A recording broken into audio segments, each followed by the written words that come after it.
Alors Dédé et Lulu, l'interview. Il y a des changements profonds dans le monde dans lequel on vit. Et il faut savoir s'adapter. On nous demande de nous adapter et c'est pas facile. Ouais. Et encore moins pour Dédé et Lulu, ils essayent de comprendre, de trouver des actions, comment agir face à tous ces changements écologiques et climatiques. Qu'est-ce que tu nous y fais, ma mouflette? Je calcule notre bilan carbone.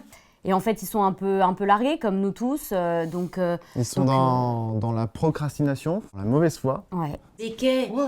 tu prends le tracteur tous les jours pour aller au boulot. Mais ouais, mais 40 km aller et 40 km retour, je vais quand même pas me les taper à pied. Pas mal. Alors Dédé, c'est un amoureux de sa Lulu. Il ferait tout pour elle. Mais en attendant, ma petite Lulu, petit cadeau pour toi. Oh, des fleurs en plastique. Ouais. Dédé, il est complètement largué. Vraiment, il a du mal à prendre conscience de ce qui se passe dans le monde aujourd'hui. C'est compliqué pour lui. Non mais le maire, plutôt que d'envoyer des bilans carbone, là, il ferait peut-être mieux de faire le trottoir devant la maison, non? Ce serait bien qu'il en prenne conscience à un moment donné et que tous les efforts qu'il fait pour plaire à sa Lulu, qu'il fasse aussi ces mêmes efforts-là pour la planète. Tu m'en demandes beaucoup là. Ouais, je sais, je suis désolée. Lulu, déjà, elle est amoureuse de son Dédé, elle aime beaucoup. Et Lulu, c'est une rêveuse. Elle rêve devant tous ces magazines People qu'elle aime regarder. Elle adore regarder ce que font les stars. J'aime pas Laurence Boccolini.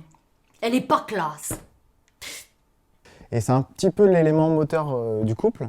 C'est elle qui va faire des propositions en termes d'écologie et d'éco-responsabilité pour le couple.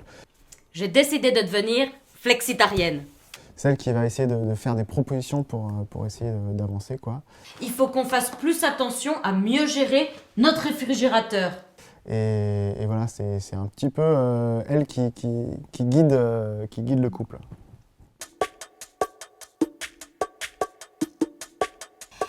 Dédé, il a des méthodes bien à lui en termes d'éco-responsabilité. Quand un aliment, il commence à devenir bleu-vert comme ça, faut commencer à se méfier. Il n'a pas conscience vraiment de ce que c'est le développement durable, l'éco-responsabilité. Il n'a peut-être même pas jamais entendu ce mot-là. Mais c'est quelque chose qui est complètement à des millénaires de lui, quoi, quand même. Je sais que je suis pas parfait, je sais que je consomme trop de CO2, mais il y a quand même une chose que tu peux pas me reprocher, c'est que je te coûte cher en eau. J'en bois jamais. Et puis en termes de carbone, bon, il a flingué sa taxe carbone pour des millénaires. 30 tonnes. Non, 30 tonnes. C'est un format très court, entre 1 minute 30 et 2 minutes 30. C'est ça. Et c'est un thème de développement durable par épisode. Et c'est des plans séquences. On a fait des prises entières en fait à chaque fois.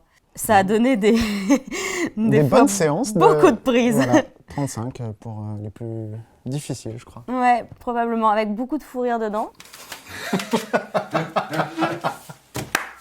Mais le fait que ce soit en une prise, ça donne aussi ça donne une théâtralité qui est hyper intéressante.